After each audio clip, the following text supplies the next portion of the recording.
యథా రాజా తథా ప్రజ అని చెప్పేసి తమ అధినాయకుడు తరచూ ప్రత్యర్థుల మీద లేదా ఇతరుల మీద బట్టగాల్చి మీదేసి ఏ ఆధారం లేని ఆరోపణలు చేసుకుంటూ వెళ్ళిపోతుంటాడు.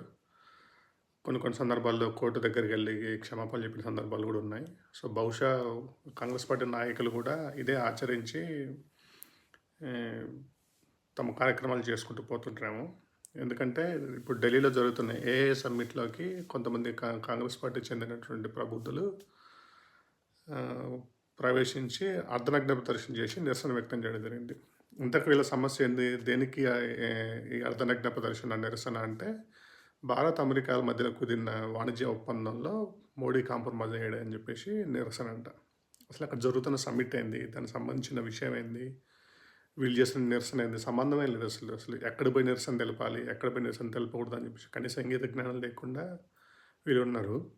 ఎందుకంటే అక్కడ జరుగుతున్నదో మోడీ సొంత కార్యక్రమం కాదు. ఇది భారతదేశానికి సంబంధించిన కార్యక్రమం. ప్రపంచవ్యాప్తంగా అనేక మంది దేశాలకు సంబంధించిన నాయకులు, వ్యాపారవేత్తలు, పెట్టుబడిదారులు వచ్చి అక్కడ సమ్మిట్‌లో పాల్గొంటుంటే అక్కడికెళ్ళి చిల్లర వేషాలు, ఇట్లాంటి చిచోర పనులు చేయడం మాత్రం ఇంతకంటే గలీజ్ పని ఇంకోటుండదు. అసలు ఏఐ సమ్మిట్‌లో జరగాల్సిన చర్చ ఏంది? ఒకవేళ ఏదన్నా విమర్శించవలసిన అవసరం ఉంటే గనక మన గోల్గోతియా యూనివర్సిటీ అని చెప్పేసి ఒక యూనివర్సిటీ విషయంలో గొడవ జరిగింది. కాంగ్రెస్ పార్టీ నిజంగా నిర్మాణాత్మక విమర్శన చేయదలుచుకుంటే అట్లాంటి విషయాలు మాట్లాడాల్సింది. ఇట్లాంటి పనులు చేయడం వల్ల సరైన నిబంధనలు పెట్టకపోవడం వలన దేశ ప్రతిష్టకి కాస్త మచ్చ తీసుకొచ్చే అవకాశం ఉంది. కాబట్టి ప్రభుత్వం ఇంకొంచెం జాగ్రత్తగా ఉండాల్సింది.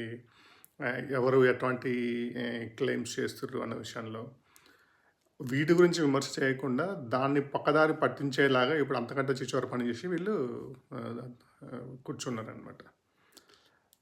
బహుశా ఈ దేశంలో కాంగ్రెస్ పార్టీని ఎందుకు ప్రజలు దూరం పెట్టాలి అన్నదానికి వాళ్ళకు వాళ్ళే ప్రతిసారి ఉదాహరణలు, రీజన్లు ఇచ్చుకుంటూ పోతుంటారు. ఇది ముమ్మాటికి అట్లాంటిది ఒక ఉదాహరణ.